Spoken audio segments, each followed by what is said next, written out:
ठुमका लगावेलु तबला पर आ जवानी निछावर करेलु आबला पर। ठुमका लगावेलु तबला पर आ जवानी निछावर करेलु आबला पर। तू नैहर के रंगबाज हउए करे जा, मिले आव हमसे बंगला पर। अब ठुमका लगाओ चल तबला पर। चलते बवाल भइल बा आ झगड़ा के काल भइल बा। तोहरे चलते बवाल भइल बा आ झगड़ा के काल भइल बा। बाबू सोना कहतरू हमर जिंदगी बेकार भइल बा। बनी कंगाल हम तो माल के चक्कर में। रंगदारी करेलू बबनी फंस जेबू जहिया जाल में। रंगदारी करेलू बबनी फंस जेबू जहिया जाल में। अब बचावे तो के केहू नाई, टांग ले जाई तो के सुरहा ताल।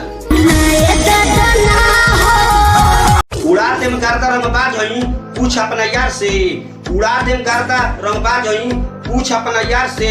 आ चुपचाप बानी तो छेड़ल जन कर प्यार से। आ कौन तोर यार हो बोलाओ सार के। कौन रंगदार हो बोलाओ अपना यार के। ना केहू से बरियारी होई, ना केहू से मारामारी होई। ना केहू से बरियारी होई, ना केहू से मारामारी होई।